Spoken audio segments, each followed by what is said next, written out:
여러분 안녕하세요. 오늘 하나님께서 우리에게 주시는 말씀은 창세기 41장 42절 말씀입니다. 자기의 인장 반지를 빼어 요셉의 손에 끼우고 그에게 세마포 옷을 입히고 금사슬을 목에 걸고. 아멘. 성경에는 파란만장한 인생을 살아간 인물들이 있습니다. 그중 한 사람을 꼽으라면 요셉을 꼽을 수 있습니다. 요셉은 아버지의 아들 12명 중에서 11번째 아들이었습니다. 그렇지만 아버지 야곱은 요셉을 특별히 사랑하였습니다. 요셉이 청소년이 됐을 때입니다. 아버지는 야곱은 요셉에게 사랑의 표시로 채색옷을 지어 입혔습니다. 형들은 그것이 못마땅했습니다.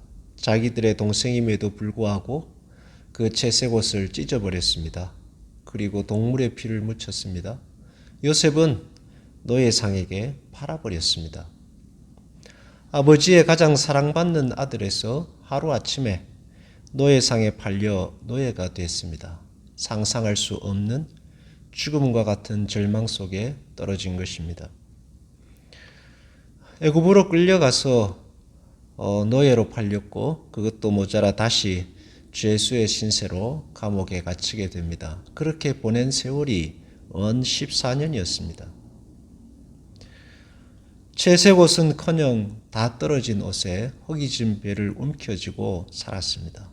산과 들을 뛰어다닐 나이에, 꿈을 쫓아 살아갈 나이에 가족도 없고 미래도 없고 도와주는 이도 없는 그런 세월을 살았던 것입니다. 그럼에도 불구하고 요셉은 끝까지 살아남았습니다. 그리고 오늘 바로의 인장 반지를 손에 끼게 된 것입니다. 사람들에게 버림받았다고 해서 하나님께로부터도 버림받은 것 아닙니다.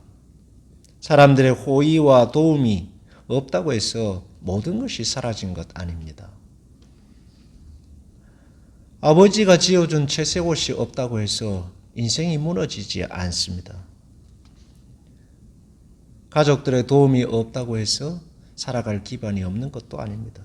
그 모든 것이 끊어진 것처럼 보여도 하나님의 사랑과 은혜와 자비와 긍휼과 도우심의 손길은 항상 요셉과 함께 하였습니다. 눈에 보이는 도움이 전부가 아닙니다.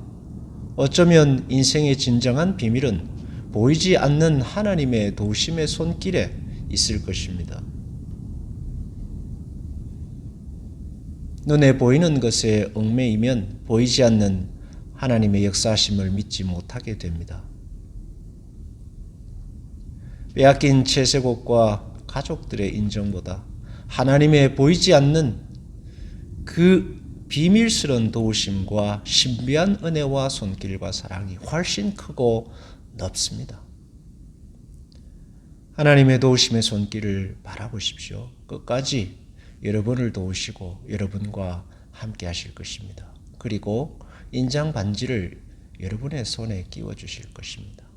기도하겠습니다. 주님, 살아가다 보면 많은 절망적인 일을 만날 것입니다. 그러다 보면 가지고 있던 꿈과 소망들도 다 사라져버릴 지경에 이르게 될 수도 있겠습니다. 그러나 주님, 모든 사람들이 버려도 하나님은 끝까지 도우시고 돌보시며 함께 하신다는 사실을 오늘 다시 기억합니다. 그러므로 주님, 보이는 것이 아닌 보이지 아니하는 하나님의 손길을 의지하고자 합니다. 보이지 않는 하나님의 능력의 손길을 의지하는 자들마다 주님 큰 은혜를 함께 하셔서 그들의 손에 인장 반지로 끼워 주시옵소서. 예수님의 이름으로 기도하옵나이다. 아멘.